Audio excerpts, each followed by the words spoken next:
అందరికీ నమస్కారం అండి. ఈరోజు నేను చేయబోతున్న వీడియో ఏంటంటే శ్రీ మహావిష్ణువు అవతారాల యొక్క ప్రాముఖ్యత. అవునండి, మొదటిది సత్యయుగం. ఈ సత్యయుగము నిజాన్ని తెలుసుకునే ప్రయత్నం అన్నమాట. అలాగే ఈ సత్యయుగంలో అందరూ ఆనందంగా సంతోషంగా ఉంటారు. అలాగే శ్రీ మహావిష్ణువు వారు మత్స్యావతారంలో వచ్చి సత్యవ్రతుడు అనే ఒక రాజు యొక్క కలలో వస్తారు. అలాగే ఆయన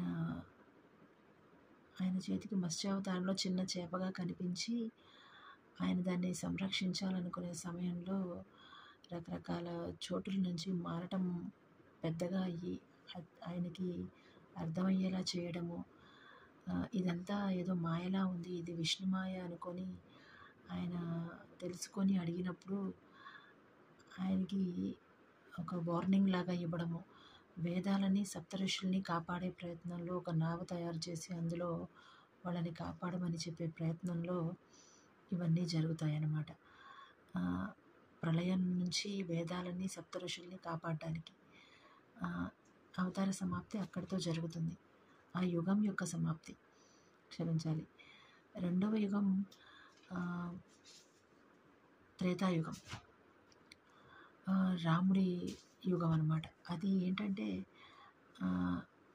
రాముడు ఉన్న ఆ యుగంలో ఆచార వ్యవహారాలని బాగా పాటించడం అనేది అక్కడ ఆ యుగంలో చూపిస్తారు. అదేవిధంగా నీటితో ఈ 4 యుగాల్లో నీటి గురించి బాగా చెప్పడం జరుగుతుంది. అదేంటంటే రాముల వారు పుట్టింది పుత్రకామేష్టి యాగం వల్ల, సీతాదేవి పుట్టింది భూదేవిని కరువు వచ్చి ఒక భూమిని నాగలితో దున్నే సమయంలో అక్కడ సీతమ్మ వారు ప్రత్యక్షం అవుతారు. ఈ విధంగా ఆచారాలని ఎలా పాటించాలి అనేది ఈ యొక్క యుగంలో చూపిస్తారు. అలాగే సీతమ్మ వారిని కాపాడే సమయంలో కూడా నదీ తీరాల్లోనూ శ్రీరామచంద్రుడు శివలింగాన్ని పూజించడము, అవన్నీ శివలింగాన్ని ప్రతిష్ఠించి పూజించడము, ఇవన్నీ కూడా చూపిస్తారు. అలాగే నీటి మీద వంతెన కట్టడము, అలాగే సముద్రుడిని ప్రార్థించినప్పుడు ఆయన చోటిచ్చి దారిచ్చి సముద్రం ఆయనకు అలలు అడ్డు రాకుండా ఉండడానికి గాను హెల్ప్ చేయడము, అలా చూపిస్తారనమాట.